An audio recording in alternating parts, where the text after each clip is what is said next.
మాచర్లలో ప్రజాబలంతో 4 సార్లు గెలిచిన వ్యక్తి పిన్నెల్లి రామకృష్ణారెడ్డి ఇప్పుడు ఒక్క ఈవీఎం ధ్వంసం ఘటనను చూసి ఎల్లో మీడియా ఆయనపై దుష్ప్రచారం చేస్తుంది.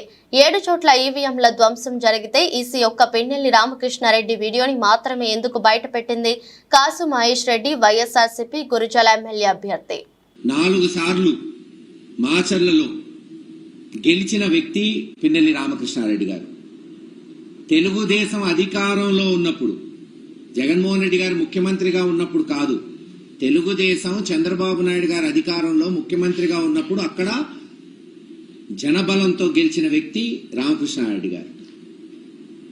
ఎటువంటి తప్పులు లేకుండా సక్రమంగా జరిగినప్పుడే ప్రజాబలంతో గెలిచాడు. ఈరోజు ఎందుకు గెలవకుండా ఉంటాడు?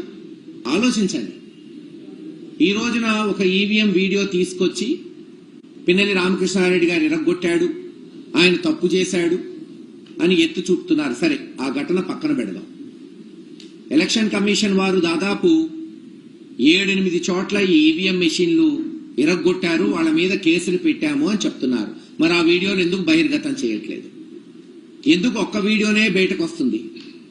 ఎందుకు తెలుగుదేశం ఎరగొట్టిన వీడియోలు లేదు? అన్ని ఏది అయితే కంప్లైంట్స్ వచ్చినాయో, ఇటు వైఎస్ఆర్సీపీ తరఫున కావచ్చు, అటు టీడీపీ తరఫున కావచ్చు, ఎందుకు ఆ వీడియోలు మీరు బహిర్గతం చెయ్యరు?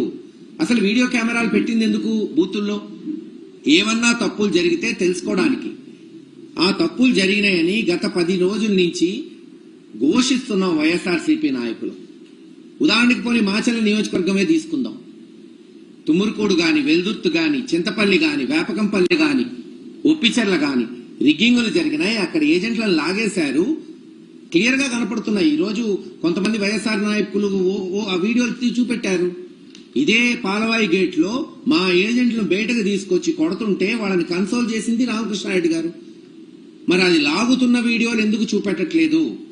అదే పాలవాయి గేట్ లో ఈ ఘటన ఏదైతే ఈవీఎం ఎరగొట్టిన ఘటన కన్నా ముందు ఏం జరిగింది, ముందు 2-3 గంటలు ఏం జరిగిందో ఎందుకు బహిర్గతం చేయట్లేదు?